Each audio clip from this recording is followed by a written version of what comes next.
افغانستان د ترقۍ او د آبادۍ په لور باندې خوشبختانه الحمدلله زما دې څنګ ته چې تاسو کومه مشینري ګورئ کوم خلک ګورئ دا نه چین دی او نه پاکستان دی او نه بل کوم هیواد دی او زیاتره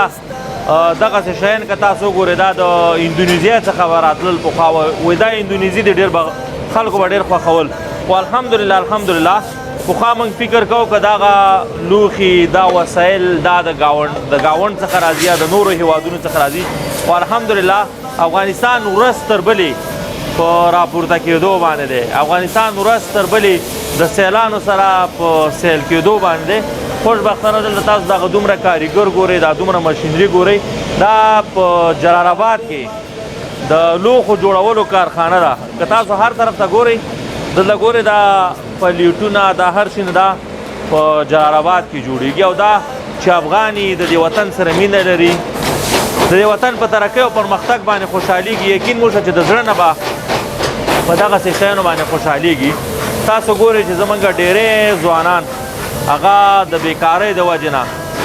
نورو هیوادونو ته ځي د سختو لارو نه سفر یې کوي او غربي ممالکو ته ځي په دې خاطر باندې چې هغلته حلاله مزدوري وګټي یا رزق وګټي یا ځان دپاره کار وکړي خو الحمدلله هغه خلک چې په دې وطن کې سرمایه ګزاري کوي زه خو یم چې دا د دې وطن اتلان دي او د اتلانو لقب باید ورکړو ځکه چې په دې کارخانه کې نه یوازې دلته بلکې دا څو کسان مصروفه دي 1 2 3 4 5 شپږ تر شل پنځه شو پورې کسان په دې کارخانه کې دلته زموږ او تاسو افغانان وروڼه مصروفه دي او دغه لوښي جوړیږي هم د خپل وطن تولید هم د خپل وطن ځوانان هم دا خلک ورسره مصروفه دي او ماښام یو حلاله روزي خپل کور ته وړي نو کله چې دلته راغلم دومره خوشحاله شوم چې هغه الفاظ نه داسې تېر و بېر شو نو دا د لوښو جوړولو کارخانه ده په جلال آباد کې د دې د مسؤلینو سره هم خبرې کوو چې دلته څومره کاریګر مصروفه دي څومره لوښي جوړیږي د کم وخت نه یې په فعالیت باندې شروع کړې ده دا امن او امنیت دا د هر چا دپاره ښه دی کله چې په وطن کې امن نازي نو د امن سره دې دپاره زمینه مساعدېږي چې سرمایهداران دلته سرمایه ګزاري وکړي په هغې هیوادوالو باندې مې غږ دی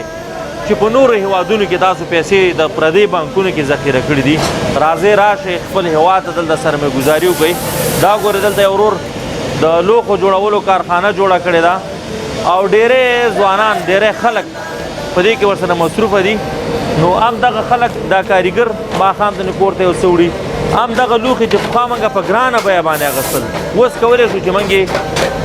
په ارزانه نرخ باندې واخلو او هم هیوادوال ورسره مصروفه دي د خپل وطن تولید دی نو ولا چې دا یو وخت کې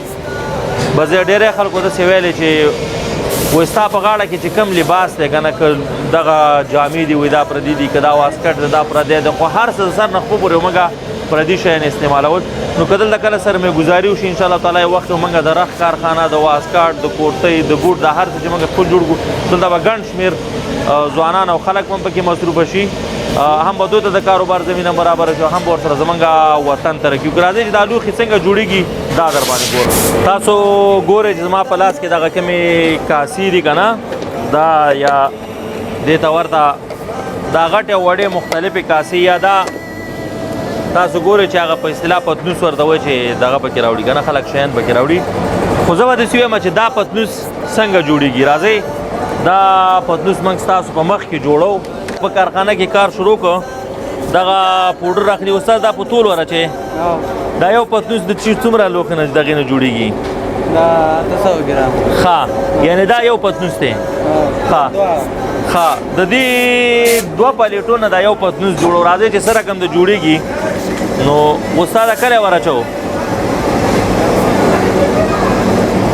ښه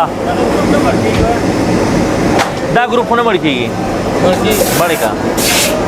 ښه لګیو دا اوس یو پتنوس منګه جوړو ښه تاسو هم وایئ چې دا پتنوس څه رقم د جوړیږي او دا یو دانه جوړ شو دا راوباسو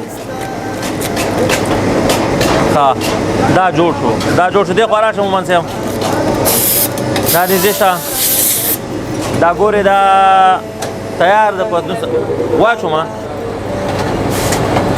اوهو ومې نسي دي زه خو یېرېږم ته یې ور واچوه ولا اوس چې له کم را نه شي ښه نو دلته هم دا ور واچول دا استاد لګېدی په سیخ باندې جوړی واره یې بس دا نور دغه کښېنه چې همداسې خپله وارېږي هلته دا بیا هلته ایلي کېږي ښه دلته چې لګېدلی دا چې کوم ځای ته ورسېږي جوړېږي دوه نیم زره ته به رسېږي دلته درجه ورته لګول ده نو پتنوس جوړېدل خو مومن صاحب وخت نیسي که نه ښه ورته منتظر کېږو دلته چې روان دی اضافه مساله باسي ښه اضافه مواد وباسي یعنې ډېره مور اچولي وو ښه ډېره نه دومره اندازه باسي ښه نو څو منټو کې هغه جوړېږي دوه نیمه منټو دوه نیمې دقیقې نیسي فقط چې موږ یو دغسې پتنوس چې تاسو نه ما وښوده باید جوړې کړو نو دا بنده وایه بنده ښه اوس په دې پتنوس باندې چې تاسو کوم ګل ګورئ دا یو سټیکر دی ښه یعنې ډېر اسانه به شاید تاسو اوس وایئ چې دا جوړېږي نو زه استاده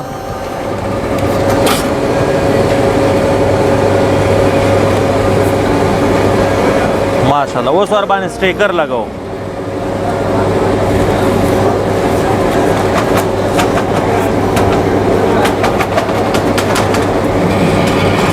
د بره ورباندې دغه د مواد واچول شو په دې غاړو باندې دا یو ډول بل لکه د کیمیکل غوندې دي که نه ښه دا چاڼ نه وځي د چاڼ نه چاڼ په شکل باندې پکې اچول کېږي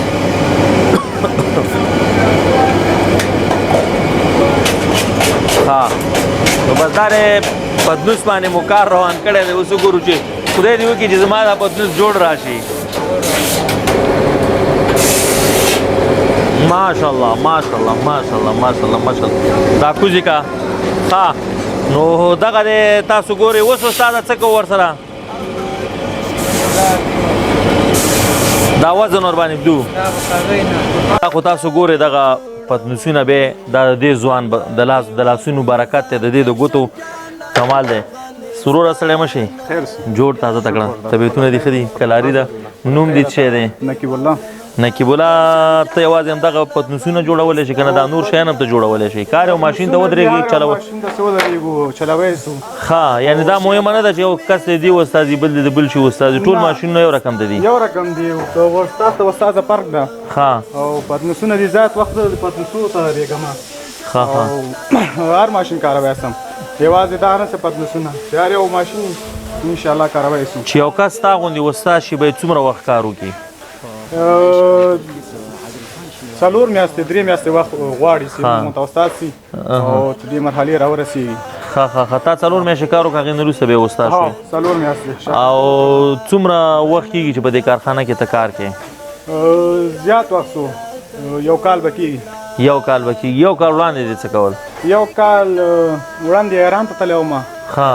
ایران ته راغلم بېکاره وم اوس شکر الحمدلله چې په خپل وطن کې دلته په کار یم او ډېر ځوانان په کار دی هلته 20 ته 25 پورې ځوانان دلته په کار دي موږ سره هسې ته یو ځوان یې ستا تر شا څومره فامیل دی چې دې ستا د کار نه سپورټ کېږي یاره فامیل د 8 9 پورې بس کار کو خپل فامیل چلو داسې کله نه وی که تا دلته چېرته کار نه کولی تا به څه کولی ولا مجبوره و لا ایران به و پردي ملک به و ښه نو دغه ورور چې دلته سرمایه‌ګزاري کړې دا کارخانه یې جوړه کړې ده که نه هسې کله دې ته زړه دوه نه غواړي فامیل کې چې ښه دی چې دلته کار ښه دی که نه اوس به زه د کم وطن مسافر به ولې نه غواړي هر وخت ورته دعا کوو ځکه چې په خپل د نن کور افغانستان کې موږ ته د کار زمینه برابره کړې ده هر وخت ورته دعا کوو ځکه چې خدای دې ورته نور هم ورکړي ډېر ځوانان دلته په کار کړي دي تا خو دا درد لیدلی دی ته چې کله مسافر وي په بل هېواد کې د غیر قانوني لارو نه تلي څومره درته سخته وه بلکل ډېره سخته وه 3 دفعې ایران ته تللی یم ایران ته چې هم لاړ سو هلته هم دا کار داسې نه چې هلته اسانه ده هلته هم سخته تېره یعنې بل نور هېوادونو کې هم ځوړندې ډوډۍ نشته دی ځوړندې ډوډۍ نشته بلکل دلته چې بیا د خپل کار سره څومره ته ډاډه ګرځي که بهر ګرځي هغه ګرځي که نه نو دا شیان خو بیا په نورو ځینو کې نشته نه نورو ځایو کې دا شیان نشته ځکه هلته خو خپل کور د افغانستان ده نږدې د مړو ژوندي ته تللی سو بالکل او خپل ځای کې خوشحاله یو، خپل ملک ده. دوی ته خو د الله تعالی خیر ورکړي چې دلته دا کارخانه جوړه کړې ده. دوی ته څنګه چې تاسو ورته دعاګانې کوئ، موږ هم ورته باید ټول هېوادوال ورته دعاګانې وکړي. هغه سرمایه‌داران چې پیسې یا دلته ګټلي یا په بل ځای کې، خو افغانان دي، د دې هېواد دي که نه، او هغوی بیا په ترکیه کې، په دوبۍ کې، په لندن کې او په نورو ځینو کې په بانکونو کې پیسې ذخیره کوي. په هغو د څه غږ دی چې دلته راشي همدغسې کارخانې جوړېږي که نه، پیسې هملته کېږي. نه بالکل ښه خبره دې وکړله. بیا د راسې دلته ډېر ځوانان بېکاره دي، بیا د خپل کاروبار یې دلته جوړ کړي، بانکو کې پیسې او په پردو هېوادونو کې څه فایده نه کوي، کومه فایده نه کوي. خپل افغانستان او خپل تولید دی او خپل کاروبار یې دلته خلاص کړي. ډېر ځوانان بېکاره دي او ځوانان هم پکار سي، د کار زمینه به ورته برابره سي. بالکل بالکل. نو ما دپاره چې دی یو وخت کې دا خبره ډېره دردمنه وه چې خلکو وویلې چې دې خوا نه کباړ ځي او د هغې خوا نه چې دی نوي نوي وسایل راځي که نه. زموږ په دې وطن کې 15 میلیونه نفوس ژوند کوي. دا خوراک ته هم ضرورت لري، لوښو ته هم ضرورت لري، دې وسایلو ته هم ضرورت لري، دې هر څه ته ضرورت لري. نو زه وایم که هغه سرمایه‌داران چې هغوی راشي او په دې خپل وطن کې دغسې شونو کارخانې جوړې کړي، نو په دې فکر دی نه چې دا موږ نه خرڅېږي. خامخا خرڅېږي. دلته 15 میلیونه نفوس ته انسانان دي، حتی نسوار او جاولې ته هم ضرورت لري، لا پاتې خو دا شیان. یعنې مطمئنه دي اوسېږي چې دلته تاسو راشئ سرمایه‌ګزاري وکړئ. هم ګوره دغه ځوان چې دی 3 ځلې ایران ته تللی، خو الحمدلله الحمدلله د ایرونو چې دلته کومه سرمایه‌ګزاري کړې د دې د برکته هم په خپل وطن کې دی، هم خپل 8 کسیزه فامیل د دې کار د برکته ساتي. نو بس زه به هم ورته همدا ویم چې تاسو هم راشئ دلته سرمایه‌ګزاري وکړئ. ډېره مننه، ډېره مننه، ډېره مننه. ښه، نو زما مخې ته چې تاسو کوم وسایل ګورئ، زما ذهن ته هغه خبره راځي چې کلونه مې په دې خپله ټولنه کې د خلکو څخه اورېدل، وایي په افغانستان کې ستنه نه جوړېږي او یو ستنه وایي جوړه شوې وه، ګاونډ ته یې د سوري کولو دپاره لېږلې وه. خو الحمدلله تاسو خو د هغه کومې مشینریانې ولیدلې، کوم ځوانان مې ولیدل. دا زما مخې ته چې دا کوم تولید پروت دی، دا د ګران هېواد افغانستان دی او ډېری داسې ډېر شیان تاسو لیدلي دي چې په دې وطن کې تولیدېږي. نو دا د دغې ورور برکت دی یا د دې د ټولې کورنۍ برکت دی چې خوشبختانه دوی داسې نه دي کړي چې پیسې ویسي په پردو هېوادونو کې بانکونو کې ذخیره کړي. دوی پرې دلته سرمایه‌ګزاري کړې ده، ډېری ځوانانو ته هم د کار زمینه برابره شوې ده او الحمدلله دغه دی نن زه هم پرې فخر کوم او یقینا وایم چې افغان یو دا ګوري او په دې باندې پوه شي دا په جلال آباد کې جوړېږي، نو زړه ته یې خامخا یو رقم ته خوشحالي رسېږي. نو کمال تا کړی دی، خوشحاله پرې موږ هم یا نور کوم لیدونکي ګوري، ټول هېوادوال ورباندې خوشحالېږي ځکه چې د خپل هېواد تولید دی. نو ډېره زیاته مننه در څخه کومه چې دغلته مو سرمایه‌ګزاري کړې ده او ستاسو د برکته دغه د موږ وطن تولید لري. نو که پخوا به زموږ د وطن نور ځینې ته کباړونه راتله، هغې خوا نه به موږ روغ شیان راواردول. اوس الحمدلله موږ دا توانایي لرو چې دا نورو هېوادونو ته مو لېږو. دا نورو هېوادونو ته هم ځي که داخل د افغانستان کې صرف خرڅېږي؟ داخل افغانستان کې خرڅېږي. کوم ولایتونو ته ځي؟ تقریبا د افغانستان 4 ولایتونو ته پروشات لري. 4 ولایتونو ته. ماشاءالله کار خو ښه درس کې روان او ښه ډېر استادانو. څومره وخت کار کوئ؟ یعنې د ورځې څو ساعته کار روان وي؟ دلته خو تقریبا 12 ساعته کار کوئ او ټول افغانستان ته دا تولیدات لېږئ. څومره کسان در سره مصروفه دي؟ تقریبا 15 داخل په کارخانه کې دي، یعنې نور هم موږ سره دکانداران په کار دي، ځکه چې موږ زرنجو والا موږ سره په کار دي، ځکه د مال جوړ 15 کسان خو هغه دي چې تاسو ورته په خپل لاس باندې کار زمینه برابر کړو، په غیر مستقیم ډول کې دي چې تر سلګونو پورې ورسېږي، ځکه چې په هر دکان کې 2 او 3 کسان مو مزدور شاګردان زرنج والا ور سره په کار دي، همداسې